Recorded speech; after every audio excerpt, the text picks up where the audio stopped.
In this lecture, we're going to address three disparate issues: minorities in China, the Chinese diaspora, and Chinese espionage. China has a number of politically significant minorities. Like Europe, China is genetically diverse, with North Chinese consisting of mixed Han, Khitan, and Mongol, and Southern Chinese consisting of mixed Miao and Thai with Han peoples. Many minorities that are genetically distinct, like the Hakka, or Kejia in Chinese, believe they are Han.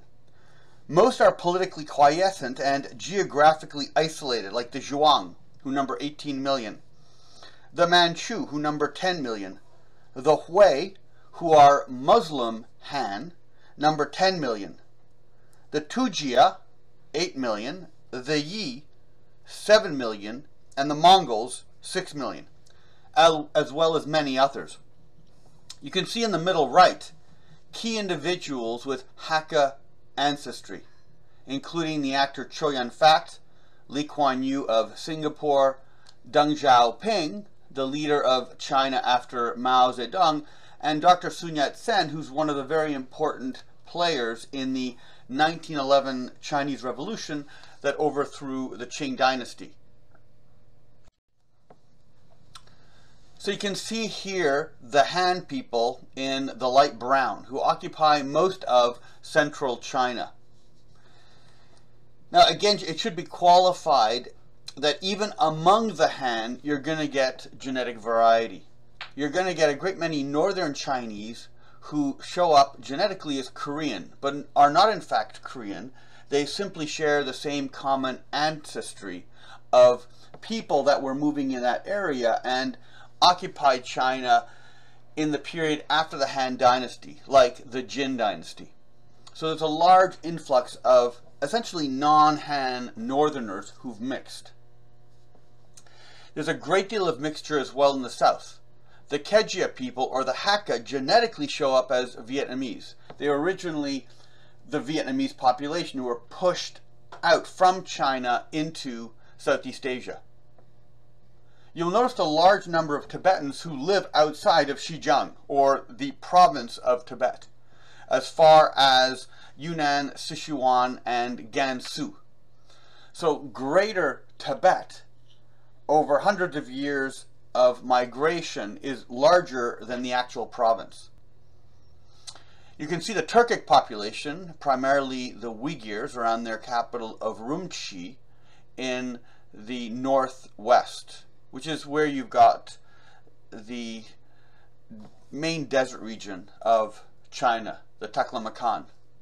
And you can see the Mongols, again in name Mongol, or Outer Mongolia, who occupy the province that's adjacent to Mongolia. So again, Mongolia is the core territory, but there are Mongols who are quite farther distant.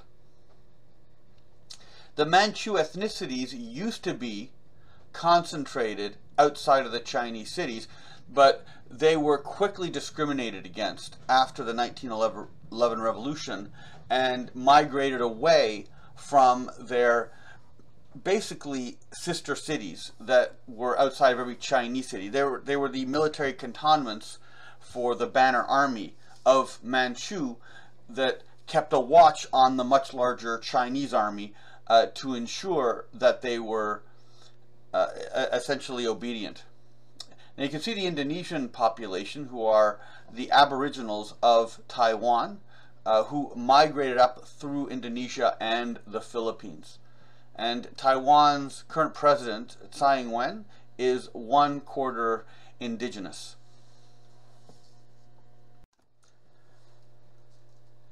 A prominent minority are the Uyghurs, of which there are 11 million. They are Sunni Muslim and they live in Xinjiang province.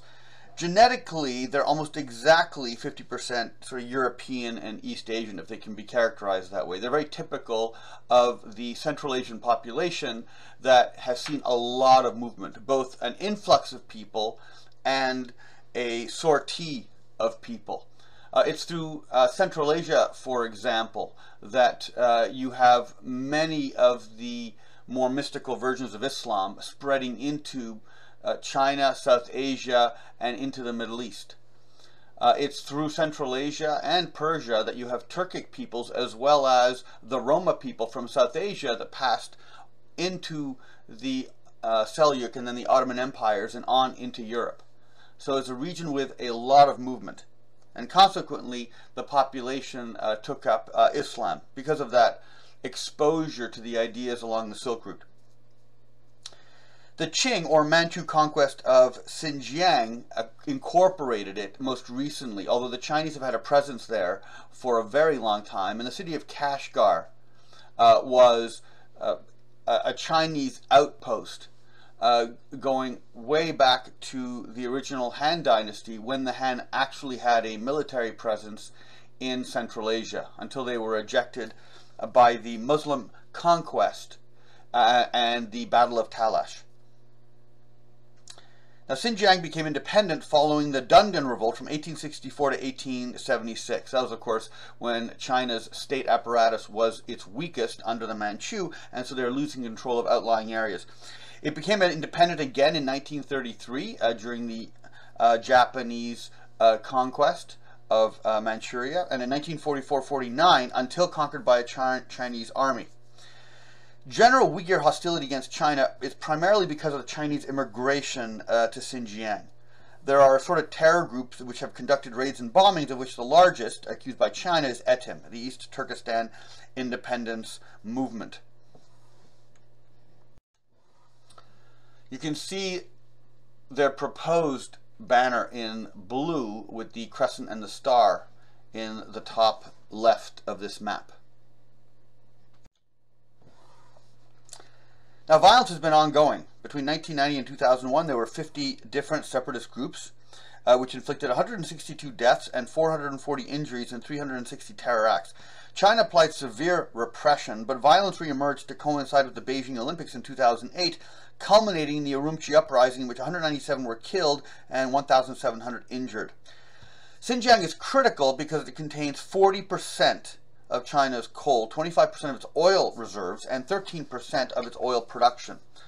Now, this population has a diaspora going on into Central Asia, Afghanistan, Pakistan, Germany, Russia, and Turkey.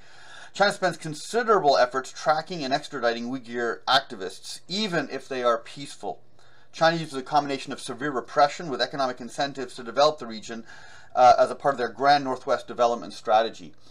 It is marginally genocidal or assimilationist in the sense that many Chinese are encouraged to move there, and it's thought that with forced sterilization of female Uyghurs, that it's likely that the Chinese population may overtake the Uyghur population, but it's very difficult to tell.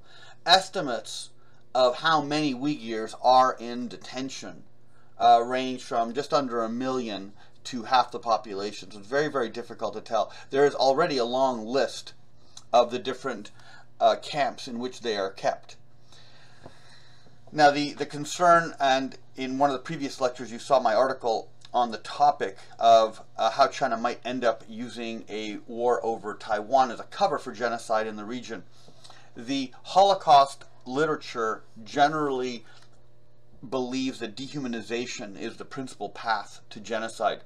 But Benjamin Valentino has done a study, which is quite well known, in which he argues, in fact, normally genocides are conducted by small, isolated groups within government who hide the fact from their broader population. And genocide can come from a number of sources, but in the type of genocide we would anticipate for the Uyghurs, it occurs after a failed attempt at promoting exile. It comes out as a final solution. Now, this it's very unlikely that most Chinese in China would support a genocide policy, but it is completely conceivable that the Communist Party, given what it likely inflicted on the Falun Gong followers in China, including vivisectioned organ sales, both domestically and internationally, that they could easily consider a genocidal solution to the Uyghur problem. And so the obvious solution to that is to make the world know about it and to identify the individuals that are associated with it, that they will be forever targeted.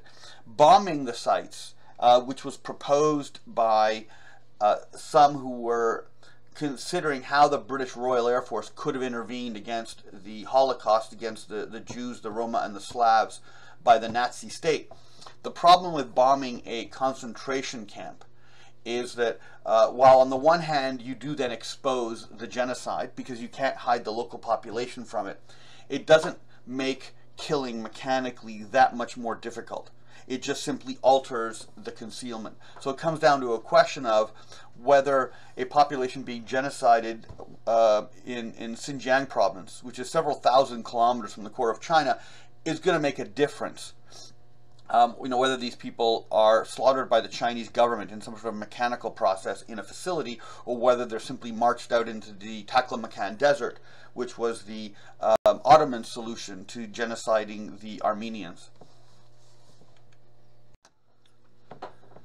We covered this in an earlier lecture, but just to re-emphasize the danger that the Uyghurs that are incarcerated in Xinjiang province in these large Chinese camps could also be very efficiently killed very quickly by the government, and the deaths may be very difficult to detect remotely.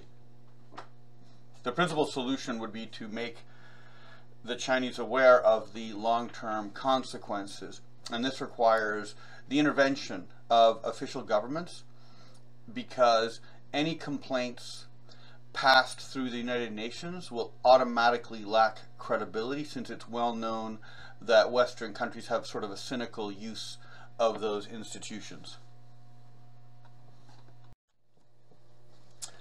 Tibet is another significant minority, politically speaking. They number about 5 million, overwhelmingly Buddhist. The Tibetans fought the Chinese for centuries. Tibet finally fell under Manchu control in 1724, and from this came the Chinese claim.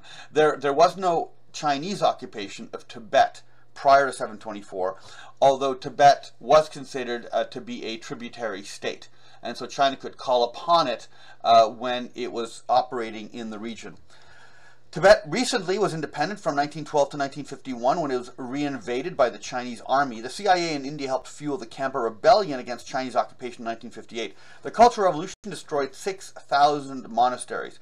Unrest, typically led by Tibetan monks, broke out in 1987 to 1993, and again in 2008 in anticipation of the Olympics. Now, Tibetans are primarily hostile to occupation by China and the influx of Chinese immigrants into Greater Tibet, although not the main province itself, including Qinghai, Sichuan, Gansu, and Yunnan, leaving a population of around 6 million Tibetans to 7.5 non-Tibetans, primarily Han and minority individuals in provinces like Yunnan. In Xinjiang itself, Tibetans account for 93% of the population. There have been claims of assimilationist genocide within Xinjiang itself, but there doesn't seem that there are that many Chinese immigrants into the province, because it's a very difficult environment in which to live. It doesn't have a lot of arable land. Although some Tibetans do claim Greater Tibet, and there's an issue of claiming it. Now, the Tibetans were not always the weaker party. The conquest of Tibet followed a Tibetan attack and destruction of the Chinese city of Xi'an, which was their capital. So there was a military hostility there where the Tibetans had certain tactical advantages, which was quashed, although certainly that's not the image today. The Dalai Lama, of course, is the internationally and locally recognized Dalai Lama, but China has its own parallel system of symbolic leadership, because in China all religions, whether they're Catholic, Buddhist, or Protestant, must be registered and have a salary from the government. So even the Catholic Pope has an arrangement, much like the Pope had an arrangement with Nazi Germany, in which they jointly control the appointment of bishops. Now the Dalai Lama is, aside from being a spiritual man, he's also a political leader, and he has half brothers who've engaged in the insurgency. In fact, they directed guerrillas operating out of sanctuaries in Nepal in the 1980s that were opposed by China. So while the Dalai Lama lives in India and the US and is effectively in exile there, along with many Tibetan exiled individuals, he's not isolated, and he's certainly not weak. So you can see here the Tibetan interpretation of the larger Tibetan state. So you've got, of course, the Tibet Autonomous Region. Arunachal Pradesh, which is the great area, is what is controlled by India that China claims. And there are, of course, autonomous Tibetan prefectures in other provinces, such as Qinghai, Sichuan, Yunnan province, and even as far as Gansu. So China, in some respects, historically, oscillates with incredible violence on minorities, but also, once assimilation is achieved culturally, a fair bit of benignness compared with, say, Europe, where you had a much more aggressive push for homogeneity. You don't have in China the long history of rather peculiar doctrinal debates over the correct interpretation of Taoism that results in the type of mass death that was produced when approximately a quarter to a third of all of Germany's population was killed or starved to death in the 30 Years' War, 1618 to 1648, which is essentially a Catholic Protestant conflict that spun out of control to include many other issues. So there is no contemplation of the genocide among Tibetans, and prior to Xi Jinping, there were many public sympathetic groups within China itself that wanted to protect Tibet. And so the postmodernist, wealthier Chinese middle class is very similar to the Western middle class in wanting to preserve these indigenous people and these cultural minorities within a broader China. And they're as sympathetic with Tibetan autonomy as many Westerners. On the issue of independence, that's a much more complicated issue because it'll involve India, Pakistan, Myanmar, and there are obviously strategic implications, not dissimilar to the issues that India and Pakistan are facing over Kashmir. The Chinese diaspora, the second issue. There's a commercially organized Chinese diaspora population in Southeast Asia who migrated to the European colonies starting in the 18th century. Some Chinese assimilate or culturally adapt to their host state, but most remain socially cohesive. They consist primarily of Hokkien from Fujian province, Hakka from Hunan and Guangdong, the Fujianese, the Cantonese and Hainanese, and Teochew. The Europeans facilitated Chinese commercial success by giving them preferential treatment over indigenous peoples, part of the divide and rule procedure for many of the European empires. With the opening up of China in 1978, many have since contributed to investment in China. Chinese ethnic populations have faced discrimination and have been subject to massive violence in all of the states where they've had a substantial financial influence. And this includes Malaysia, Indonesia, Philippines, Cambodia, Vietnam, Myanmar. In Thailand, where Chinese receive better treatment, there's still discrimination. China considers all overseas Chinese diasporas having the right of Chinese citizenship, and if they have sufficient power, they may be drawn, Beijing may be drawn to intervene in the future to protect the safety and the rights of the Chinese. Now, that intervention was conducted by Taiwan in places like Indonesia, both when the Chinese were massacred in 1965 during the anti-communist coup there by Suharto, as well as the violence against the Chinese in Indonesia in 1997. It was consistently the Taiwanese who intervened and not mainland China. So these are an estimate of the diaspora populations in the different countries, but it should be qualified that there's a great deal of variation in the type of assimilation. Thailand has the largest Chinese community, but they're actually the most assimilated in large part because the Chinese in Thailand are primarily from the southwestern portion of China, which means they're minority populations already. So they're culturally already similar to Thailand, and they actually take the name and the traditions of Thailand despite being Chinese. And so you don't see a big division in Thailand between the Chinese that have been there over the last 200 years and the local Thais. They're culturally already similar and actually genetically quite similar to the host country. Of course, there are Chinese who have immigrated more recently that are a much smaller minority that are very wealthy that interact with China, and they might stand apart. But Chinese that engage in politics in Thailand do so as Thailand's people and not as a separate minority. In Indonesia, you've got 8.8 million people, and there the Chinese are less assimilated, in part because of the distance. Many of the Chinese in Indonesia are from Fujian province, which means they're far more likely to be Han. Many of them have adopted Christianity. Now, that's not to say there hasn't been assimilation. About half of the Indonesian Chinese population is assimilated.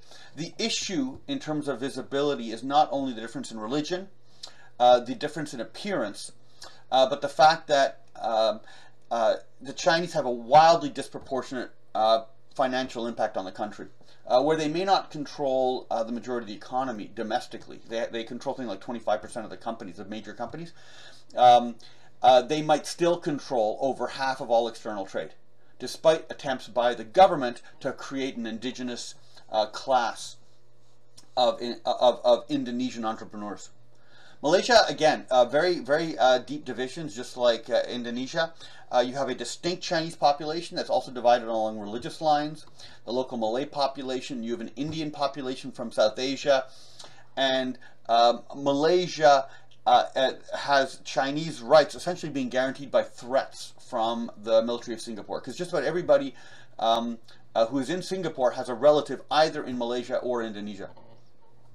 And you can see the continuing list past this: U.S., Burma, Canada.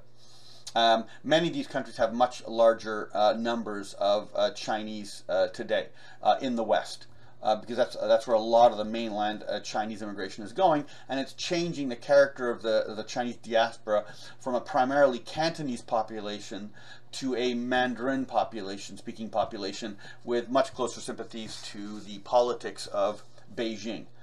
Which is obviously a normal issue for first-generation immigration, but in this case it's also tied in with strategic competition and concerns for espionage. Here you can see where the diaspora populations live in Southeast Asia. In countries like the Philippines, the northern half of the Philippines and islands like Luzon, something like 15 to 20% of the DNA of the Filipino population is Chinese. When Magellan, on his trip from Spain, arrived in Manila Harbor, which is this large bay where Manila City is located today, they encountered Chinese merchant vessels. So the Chinese have been trading with the Filipinos probably for over 1,000 years. It was a routine place to do commerce. And of course the Spanish interfered with that when they established the Philippines as their colony abroad. You can see a large concentration of Chinese, of course, where there is business. So that's along the Malacca Strait, Bangkok. You can see the Bien Hoa Chinese, and here it's listed as Saigon, but it'd be Ho Chi Minh City today in southern Vietnam. And of course all across Java, which is a small, very fertile island that contains about half, just under half, of Indonesia's 275 million citizens.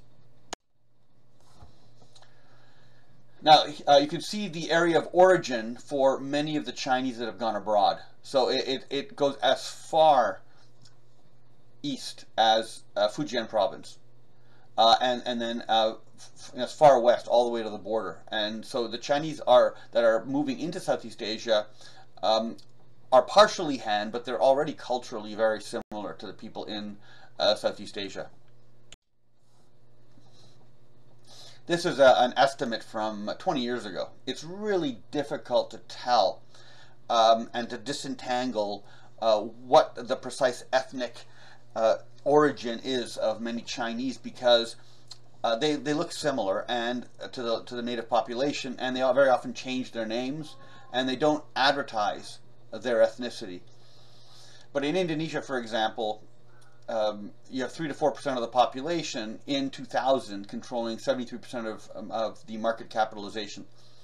And with the rise of China and that as a source of investment and income, I would have expected this to increase and not decrease, despite the very rapid growth of literacy and education in Indonesia.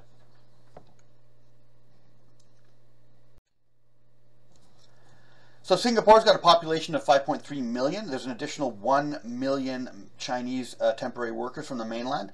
There have been a number of labor disputes. The mainland Chinese bus drivers went on strike in violation of the law. They were arrested.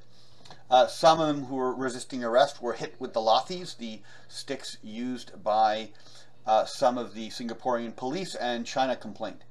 Singapore is a semi-authoritarian state with very strict public laws, which the Chinese, who are a bit more mobilized in terms of their labor rights, were unprepared to deal with. 75% of the Chinese in Singapore are, rather 75% of the population in Singapore are ethnic Chinese, and the rest are Indians, and there's a certain number of Westerners and a large number of Malay. It was created in 1965 after its expulsion from Malaysia. And it had an authoritarian government which imposed a very successful development program, establishing Singapore as a trading entrepot, financial center, manufacturing, oil refining center. I mean, it should be pointed out that Singapore had a relatively poor and mixed population. It did have 1 million people around the time that Japan took it during the Second World War in 1942, but it doesn't have any natural resources. So there was a focus on taking this disparate group of immigrants, not all of whom are Chinese, and then teaching them Mandarin and English. When most of the Chinese in Singapore did not speak Mandarin, and there were frequent riots between the different Chinese ethnic groups. So this is not a city that was automatically going to become wealthy. It really is a miracle of human engineering, but it's done, of course, on a small scale. So, can this be done on a larger scale? Deng Xiaoping and many Chinese leaders interacted with Lee Kuan Yew, the leader of most of Malaysia's period of development, to find out what were the governance mechanisms that allowed Singapore to be so successful and whether China could emulate them. So Singapore is the financial depository as well for the Chinese in Malaysia, Indonesia, and Thailand, and the Philippines, because they only trust the banks in Singapore, not the ones in these other countries, giving it a very high per capita income. Singapore has the most modern military in Southeast Asia, with a reserve system that it can increase its army to 300,000 within 48 hours. Now, obviously, the Singaporeans got their military advice from the English, with whom they had a military agreement, but they also had an association with Israel and other countries like Taiwan. There were 200 Centurion tanks purchased by Singapore that were deployed in Taiwan for training. Those tanks have now been replaced, but it essentially showed that Singapore had a network that allowed it to acquire the knowledge in order to develop, and it is an example of a state with a bureaucracy that effectively resisted corruption. In other words, the private sector was not allowed to bribe the public sector, and the public sector resisted the temptation, and the payoff was this kind of good governance and very high levels of education of the population. So this is the island of Singapore itself. It's very small. The main issue is that they get most of their water from a causeway across the Johor Strait, which you can see at the top center of the map here in orange. And Singapore's basically been focusing on land reclamation. It had in the year 2000, 20 years ago, more combat aircraft and more tanks than Indonesia, Philippines, Brunei, and Malaysia put together. So it was a powerhouse. But of course, over time, especially with the rise of China and industrialization in Southeast Asia, its relative advantage has shrunk. But Singapore's grand strategy was, in the event of a crisis, it would deploy its military against Malaysia in order to secure those resources. And this would include intervening to protect the Chinese in Malaysia, who used to be 25% of the population, have since shrunk to 15% because of low birth rates compared with the indigenous Malay population.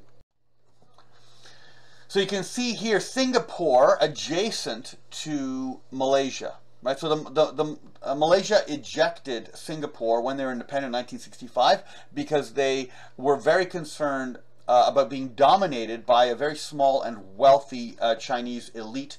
So the city was essentially pushed out on its own, and the city had no natural resources, so it had to very, very quickly develop an economic system, education system, and a military to protect itself. There have been many instances where Malaysia and Indonesia have directly threatened Singapore with tribute, and Singapore is mobilized.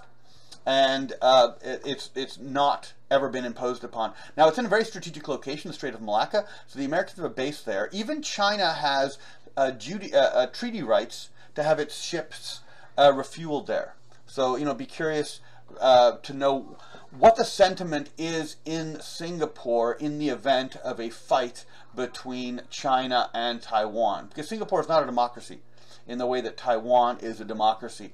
And it would certainly benefit by an external power other than the US, say, or the UK, which is very far, or Australia. Given that 75% of the population is Chinese, it's very likely they would be sympathetic with a Chinese ally to guarantee their long-term survival. The key to the Singaporean army is mobilization within 48 hours. They have Marines who have reconnaissanced all of the beaches in Malaysia, and they would essentially seize the beaches, cross over into Malaysia, and drive up as far as Malacca, basically 1/3 up the Malay Peninsula, and then seize that territory just outside of Kuala Lumpur, and then dig in defensively. So Singapore is constrained economically, obviously, so it needs to have customers. It signed a free trade agreement with China in 2008. It has refused Chinese offers to train on the island of Hainan, preferring instead to be with Taiwan and train on those bases. It provides base access for the U.S. Navy.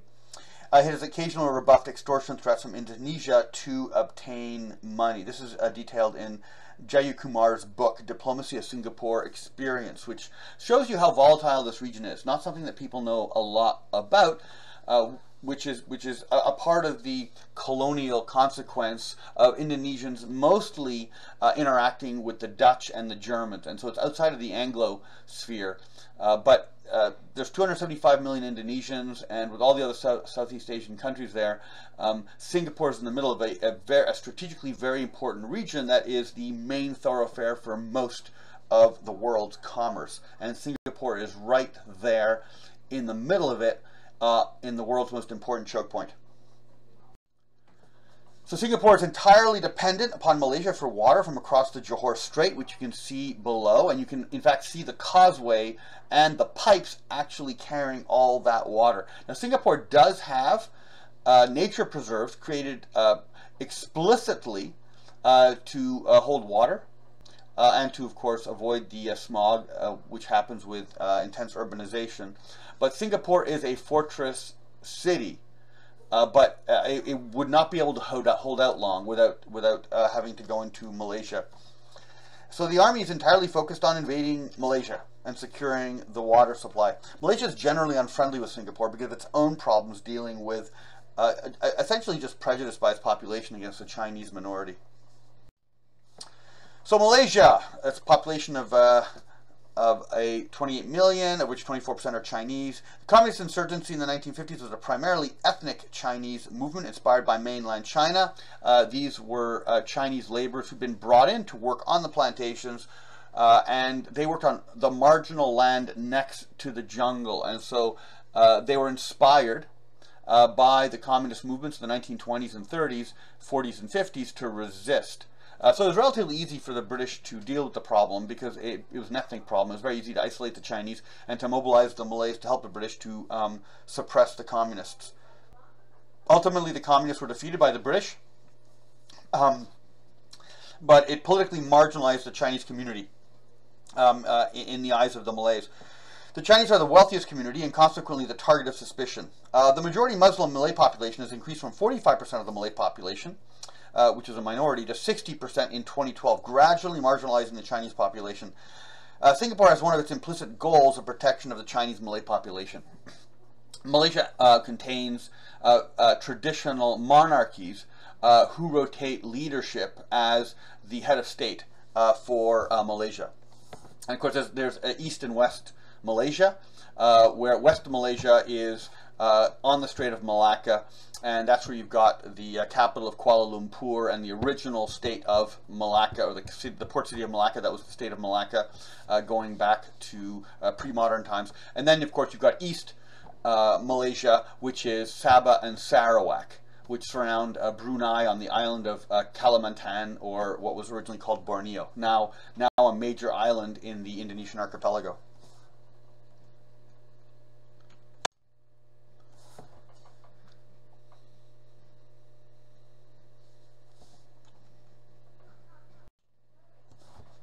So Indonesia's got a population of 275 million, of which 3 million are self-identified as Chinese, and there's another 5 million Chinese that have assimilated. In 1998, China owned about 80% of the private Indonesian corporate wealth, and 9 out of 10 of the top business groups owned 80% of the assets of the top 200 business groups, and were 13 of the top 15 taxpayers, and bankrolled much of the Suharto dictatorship and military between 1966 and 1998. So the way that money was raised in, say, Pakistan is that you've got a central government that has a military budget, and the military budget's then dispersed to the military, and you have a comptroller, very similar to any Western country, that then does audits, very often more than annually, to make sure that the money is not being diverted through corruption, that the money is being spent wisely if you have to have contracted services for food or fuel. Now, in Indonesia, it's a very different system. 70% of the money was raised by local brigade commanders who were responsible for operating a system of racketeering where they would shake down local Chinese business interests to provide the funds for the Indonesian military. So, you had intelligence organizations like Kopassus and their associated special forces who are primarily focused on domestic regulation of the society, not focused against external threats. Even Suharto himself had bankrolling from Indonesia's leading business person, Chinese, Lim Swee Long. So you have a hierarchy of essentially extractive protection that funded the military. Quite the opposite experience of developed country militaries on the standard of Pakistan. The Chinese were frequently the target of violence. In 1965, perhaps 100,000 were killed. Mostly of them were communists, because many of the Chinese, as in Malaysia, they sympathized with China coming back. And so there's a lot of weapon smuggling going from China into the various Chinese communities in Sabah and Sarawak and on into Indonesia. In 1996 and 1998, there was a political coup that knocked the government of Suharto out, the former general that had taken control in 1966, restored Indonesia to democracy. But in the disturbance, Glodok, which you can see in the bottom right, which is the Chinatown in Jakarta, was burned and completely looted, and over 1,000 Chinese were killed, and there were a great many Chinese refugees who escaped to Europe, the US, and Australia. Until 2000, it was illegal in Indonesia to have Chinese schools, to publicly display Chinese signs, or to use Chinese documents in commerce. This has since been reversed. Now, Chinese-Indonesian relations were hostile, and Indonesia has repeatedly told China to keep out of its affairs. Indonesia considers the Chinese in China to be in Indonesia to be Indonesians, not Chinese. which is counter to China's ethnic interpretation of citizenship. In 1965, China sent ships to evacuate the refugees. In 1998, violence against Chinese triggered protests in China, Hong Kong, and Taiwan. Indonesian-Chinese relations have improved since Indonesia democratized and introduced legislation protecting the interests of the Chinese, but Indonesia remains concerned at the rise of Chinese power.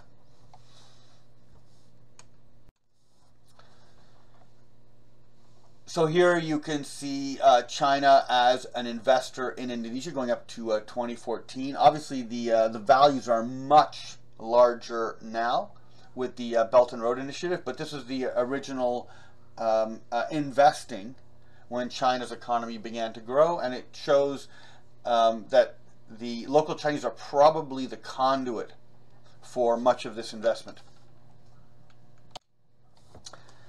So Cambodia has about 250,000 Chinese. They're prominent in the business community and historically discriminated against by both the Khmer Rouge and the Vietnamese.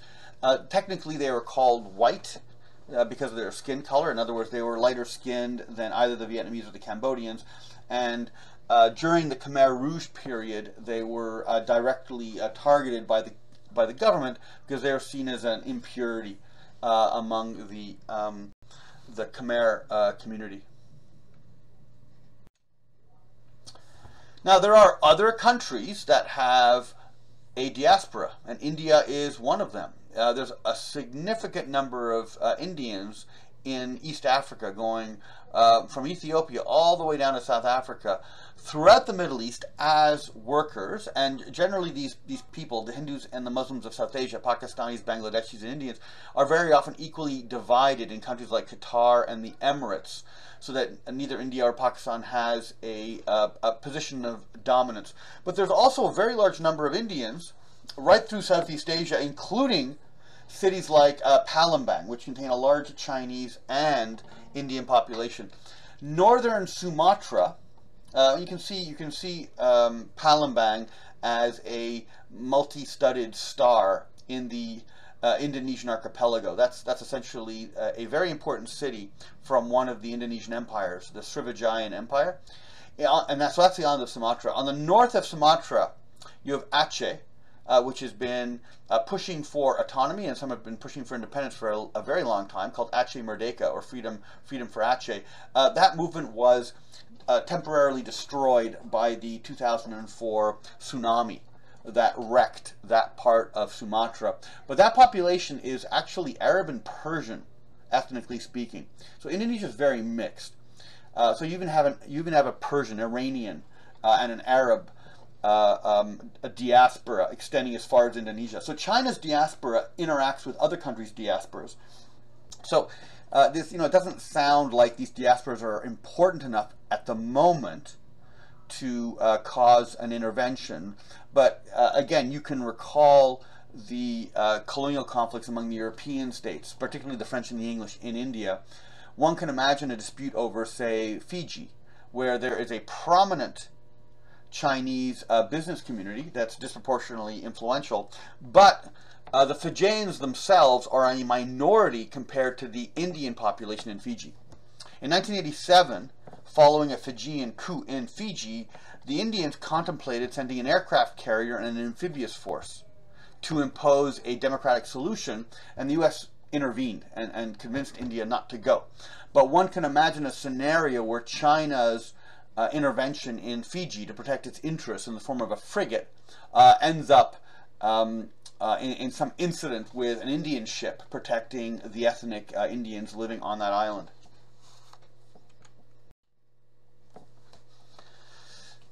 And here again you can see the Indian and Chinese diaspora, the highly educated migrants going to other parts of the world,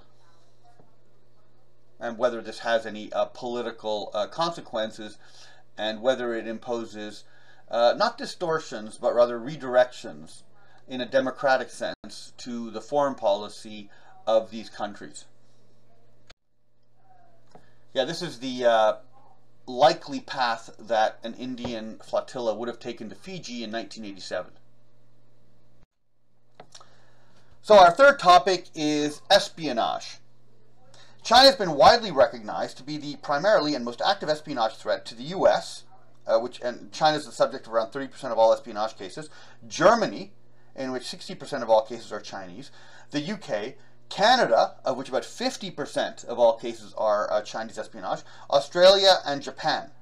And China primarily targets proprietary science and technology through a variety of means. 46 Chinese spies were convicted by U.S. courts of espionage and related criminal activity between August of 2007 and October of 2011.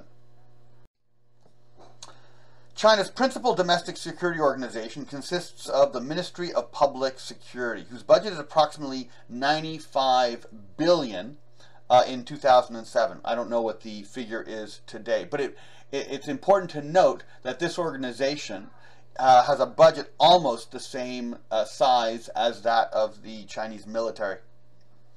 There's also the CCP Political Legal Leading Group, which operates under the Central Military Commission, and the CCP Investigations Department, which investigates Chinese Communist Party members. And there's also the State Secrecy Bureau, which is responsible for overseeing security within China. So there are multiple organizations, smaller organizations that allow organizations to police themselves. There are 13 organizations that contribute to the collection of intelligence in China. The first is the Ministry of State Security. That's their headquarters. It's the principal intelligence agency in China responsible for domestic counterintelligence and foreign intelligence. And you can actually see the building in downtown Beijing. The second organization is the Second Intelligence Department of the People's Liberation Army. The People's Liberation Army 3rd Electronic Warfare Department, which is responsible for signals intelligence. It has 2 posts in Cuba as well as posts in Nepal, listening in on Indian communications. 4, the PLA 4th Information Warfare Department, which is responsible for cyber warfare, where a lot of the information comes through the cyber espionage. There's 5th, the PLA General Armaments Department, who assimilate the technology from the West to build weapons. The 6th is the People's Liberation Army General Logistics Department. The 7th is the People's Liberation Army General Political Department. The 8th is the People's Liberation Army Ground Forces Intelligence Section. The 9th is the People's Liberation Army Air Force Intelligence Section. The 10th is the People's Liberation Army Navy Intelligence Section. They use trawlers to do electronic surveillance and signals surveillance off the coast of countries. And then there's the rocketry forces, who have their own intelligence section. All of this is pretty regular. The American equivalent is the Defense Intelligence Agency, who conduct these types of technical and tactical and operational intelligence. The 12th is the Communist Party United Front Works Department, which is responsible for targeting foreign Chinese. And the 13th is the Commission of Science, Technology, Industry for National Defense. And they're responsible for obtaining defense-related technology. So China is heavily committed to leapfrogging and acquiring technology that it can then adapt for its military purposes. Now, China's primary intelligence adversaries are, of course, the U.S. Central Intelligence Agency, the U.S. National Security Agency, which focuses on signals intelligence, or SIGINT, U.S. Defense Intelligence Agency, which is a Department of Defense intelligence. They do military intelligence for the Pentagon. The U.S. NRO, the National Reconnaissance Office, who operates satellites. Taiwan's NSB, the National Security Bureau.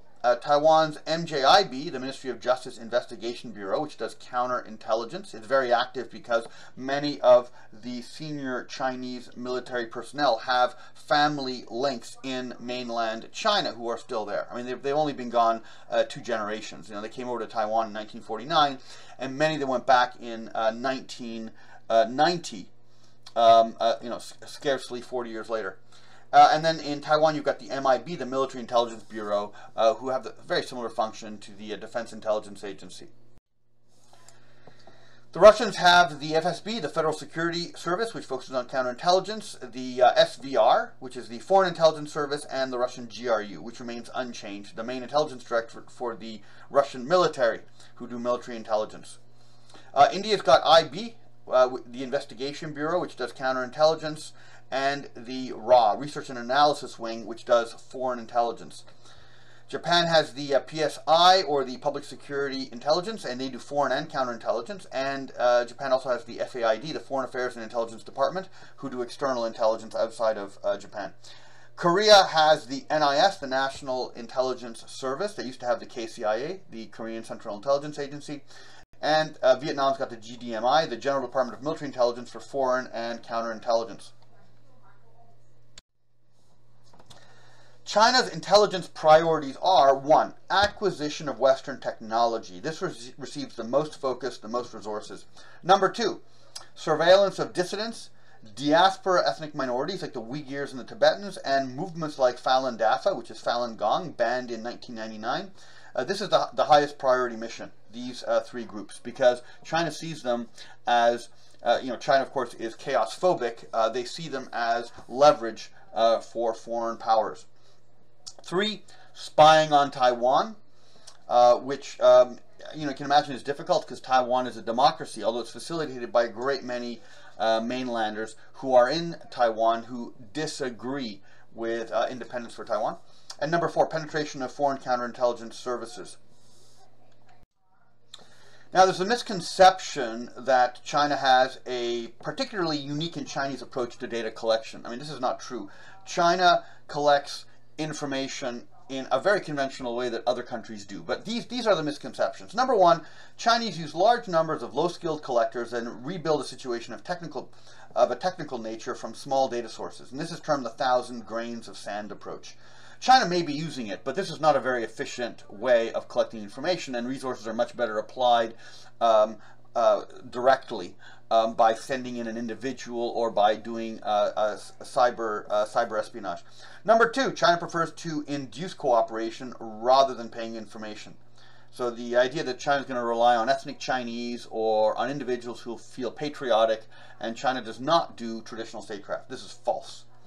Number 3, preference for approaching ethnic Chinese. Well, as you'll see, a great many Chinese spies are in fact not ethnically Chinese at all.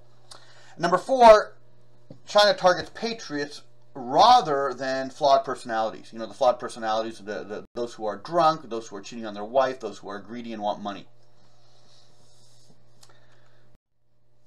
So, the observed conduct of Chinese intelligence operations. Number 1, frequent contact with ethnic Chinese diaspora, usually highlighting the unfairness of Western controls over technology and with appeals to patriotism and references to the century of humiliation.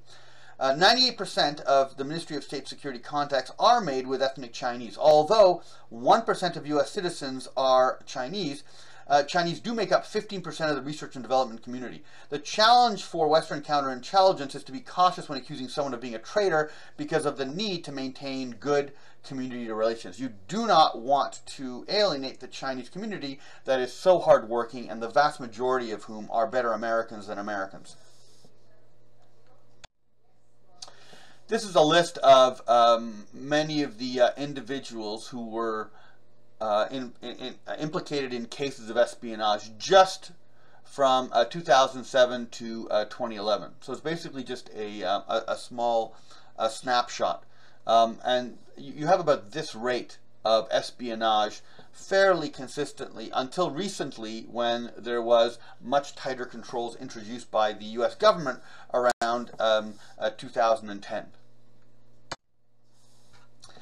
China's got hundreds of students, alumni, and professional organizations in most developed countries where they have a diaspora, and most of these have contacts with associated organizations in China focused on the acquisition of technology.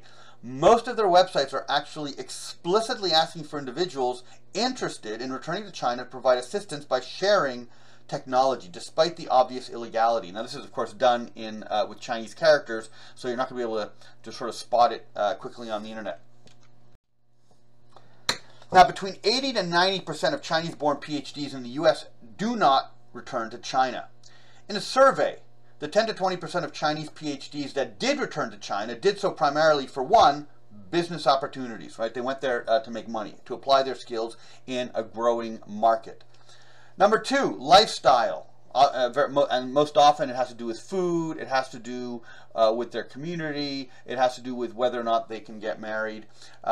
Number 3, financial inducements. Now, that's not bribery. That's much easier to get a lab in China if one has a very high status degree. So the Chinese government was willing to provide resources. And then, with financial inducements, it was because of difficulty of finding employment in the U.S. And the last is patriotism. Again, 90% of people are not interested in nationalism. They're focused on their personal welfare, and the state is judged as to whether or not it provides that welfare. Very few individuals will sacrifice for patriotism, and so this is the least motivation for those that go back to China with PhDs. Again, these are not spies. They're mostly, overwhelmingly, entrepreneurial spirited people who are trying to make a lot of money in a market where they have a comparative advantage.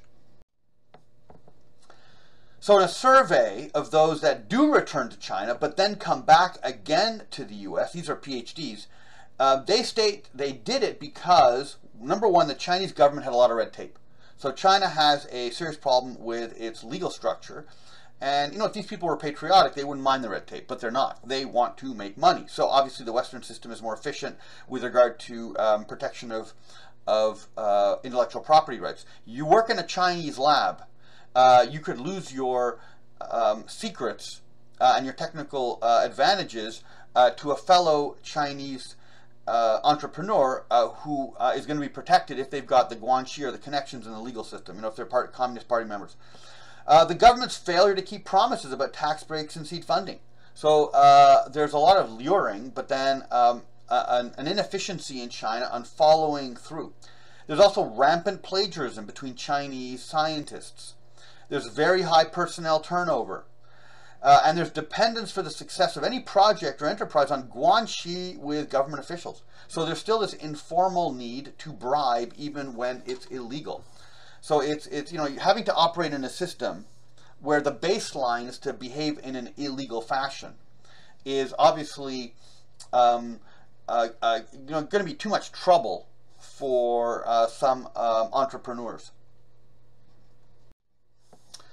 Number two, Chinese spycraft. China's got handlers. These are Ministry of State Security agents with diplomatic cover who run spies. There are cutouts.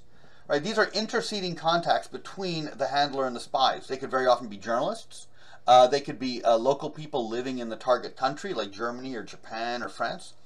There are also dead drops, where there are locations to drop the encoded information, very often in the form of information that is stored on a very, very small drive. This is all classic spycraft going back, well, essentially thousands of years, but in its modern technical 20th century sense to the First World War. China is completely conventional in that aspect of intelligence.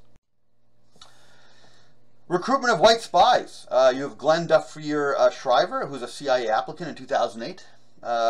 Greg Bergerson, who worked for the Department of Defense in 2008.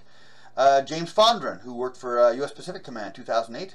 Philip Andrew Jameson, who worked for the U.S. government in 2010. John Reese Roth, who was arrested in 2009. Joseph Pickett, 2009. Harold DeWitt Hansen, 2009. Desmond Dinesh Frank, 2008. These individuals are not Chinese. Now, Desmond Dinesh Frank, I believe, is South Asian, so there's sort of a variety of non-Chinese rather than white. But the point is, China's espionage system is conventional in the Soviet sense. Now, the Soviets were better able to leverage individuals that were sympathetic with socialism to get them to betray their country. But even with the Soviet spies, the majority were fairly predictable individuals looking for a payoff, a financial inducement. And these individuals are bona fide Chinese spies. There are, of course, false flag operations where the Chinese agents very often pretend to be agents of Taiwan.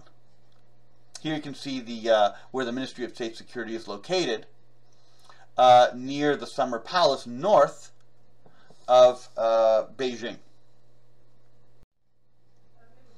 Chinese also use honey traps, use of attractive women to seduce and blackmail targets. There are a number of cases way back when in Japan in 2004, the Deputy Mayor of London, Ian Clement, in 2008, an aide to the British Prime Minister, Gordon Brown, in 2008. You can see here a well-known Russian honey trap who was caught and sent home, but had started a modeling career or something. The honey traps are, they're very common in Canada, and it's a sort of standard warning to Canadian politicians to be wary of young, seductive journalists. And there have been multiple cases of communications from these agents that are released or leaked, interacting with government officials, elected, and bureaucrats in different levels of the Canadian government.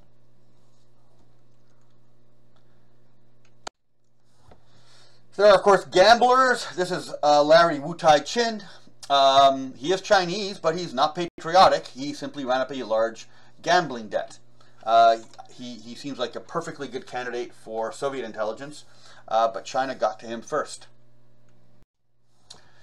There are those seeking payoffs, again, Larry Wu-Tai-Chin. He received $1 million. Nashir Gawadia received $110,000. He's in the bottom corner there. You got Katrina Lung, who received $100,000. So people will do things for money. It's a powerful inducement just for a small amount of information. In general, intelligence work like this is dirty and ugly, and you're dealing with poor character individuals who somehow have maneuvered their way into a system. Now, China's principal intelligence effort in terms of resources is the collection of technology, and it does this through 1, contacts with the Diaspora, 2, infiltration of target research labs in the US, 3, expropriation of technology from foreign-owned labs in China. An example would be the Tesla factory outside of Shanghai. Number 4, cyber espionage efforts, which is the principal source of China's intelligence. It is remarkable the low standard of cyber espionage that are used by firms with contracts with the Department of Defense in the United States. It is virtually on the level of an outrage. The repeated theft of vast amounts of technical and personal information that goes to China.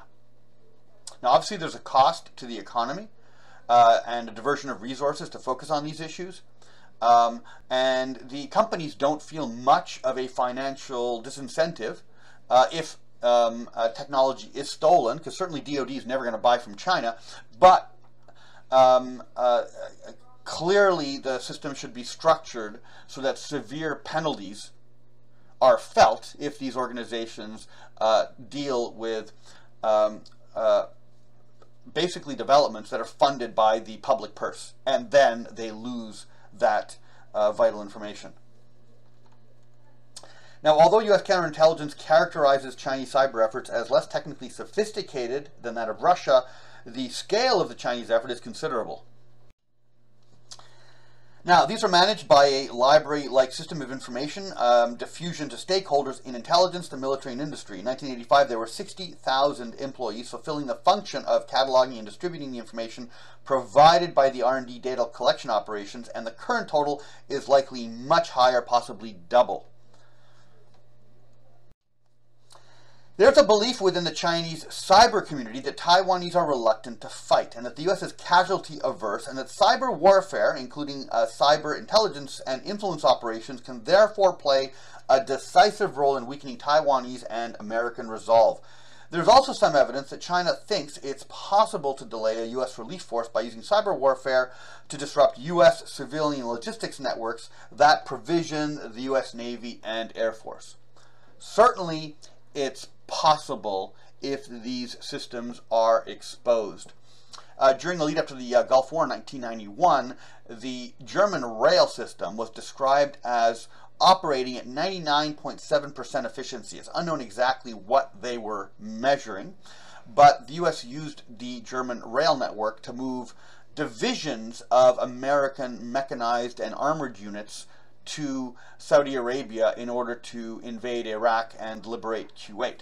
Now, it's possible that China, if they could intervene on a system of that scale, they could cause hours or days or even weeks of disruption by causing mechanical breaks in the rail or the electrical system or the port facility or the canal or the local reactor or coal fire station that's providing energy to these efforts.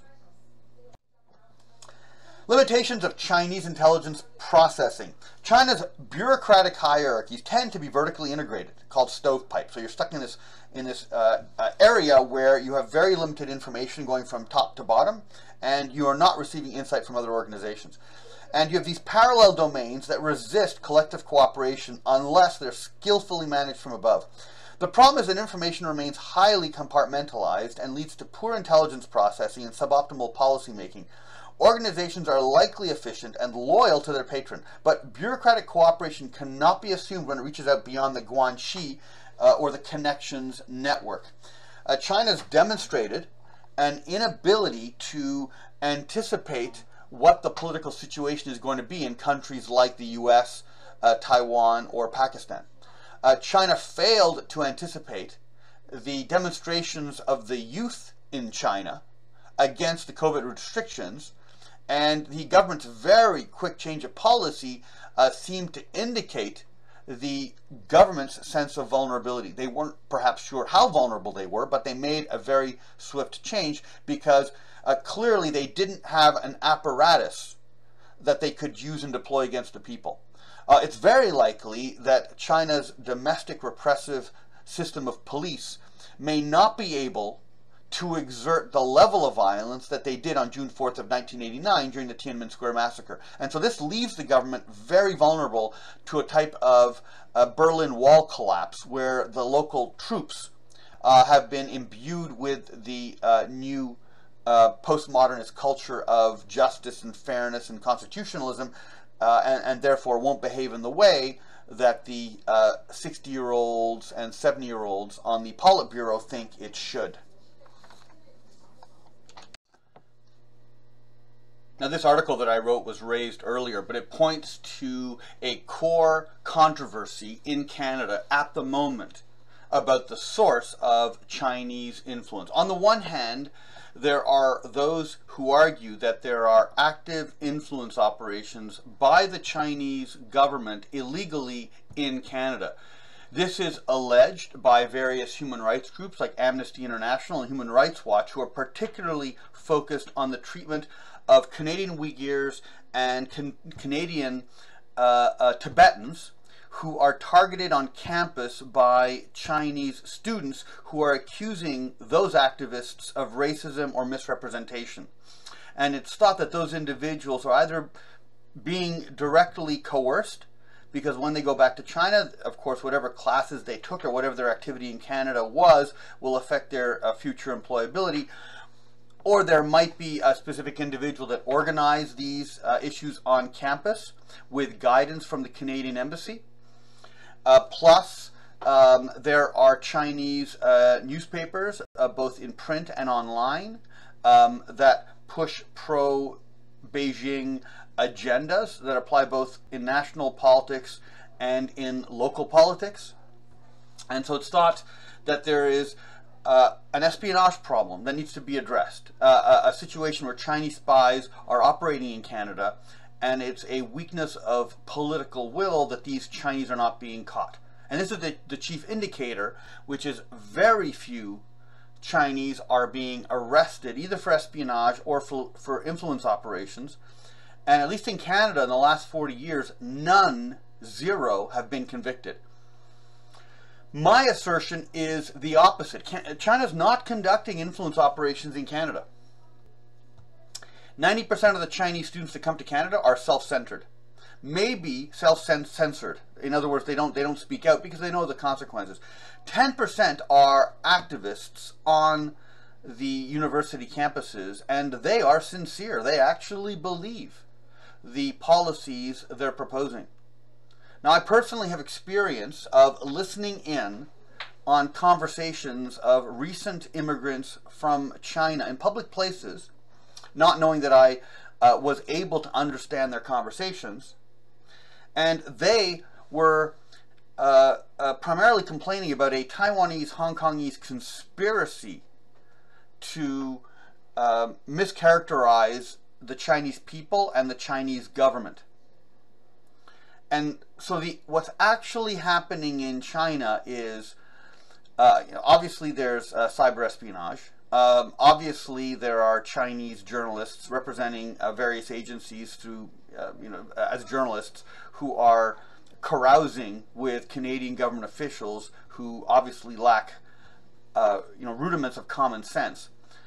But it's essentially, we're looking at the sincere beliefs of immigrants and students. Nearly half of Chinese immigrants support Beijing. It's not an espionage problem, it's an immigration problem. And it's not immoral. All immigrants bring the politics of their country. First-generation immigrants are generally alienated from the society for lack of being able to speak the language. In Canada, you have entire communities where you don't need to speak English or French, like Richmond Hill and Markham in Toronto, or Richmond in British Columbia. Essentially, Mandarin-speaking Chinese communities unto themselves of younger kids. Now, it should be qualified, a great many of these immigrants that I have met are better Canadians than the Canadians I grew up with. Many of them are committed to democracy, or committed at least to a rule of law that they didn't experience in China, or at least to an openness of behavior. Many of these immigrants are driven by personality.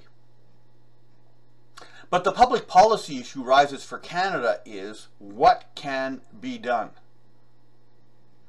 If there is a conflict with China over Taiwan, what happens to Canada's Chinese? How will they be treated?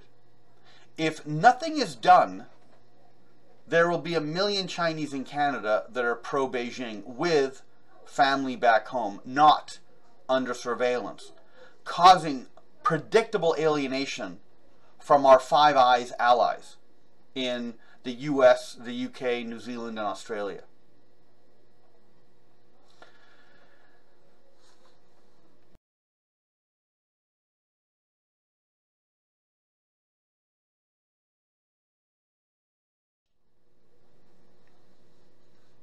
Now, one of the things that Canada can do in terms of dealing with China cyber espionage is to turn the tables.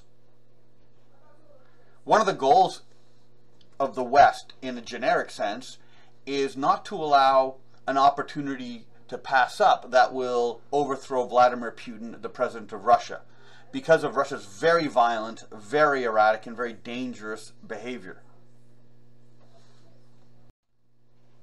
The principal way to target Vladimir Putin is to push information into his country. Now, there's a problem with Russia, which is that 70% of Russians buy into this Russian self-perception of geopolitical insecurity, which allows Russian leaders to have a lot of leeway and the Russian people willing to suffer in order to achieve those ends.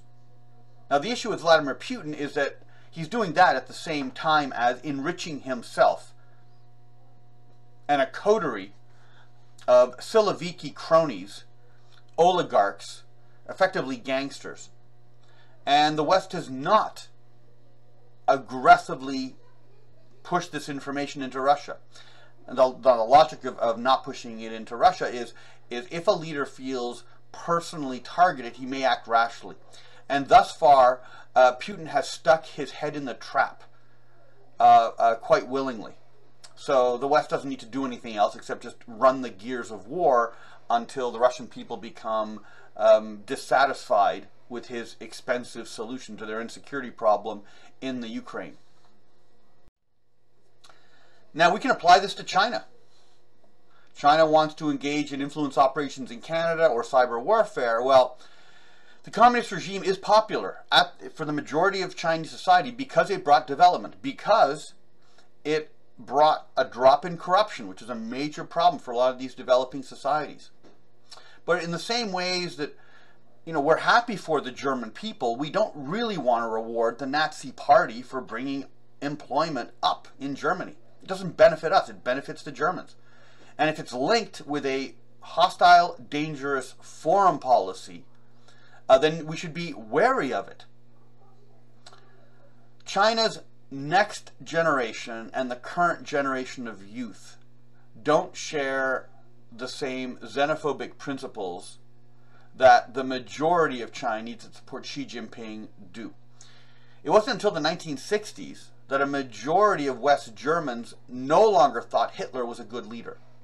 Now, we can't hope to accelerate the die-off of more than one generation of people, but what we can do is neutralize the utility of the younger generation to the government. In Russia, many of those soldiers called up were old.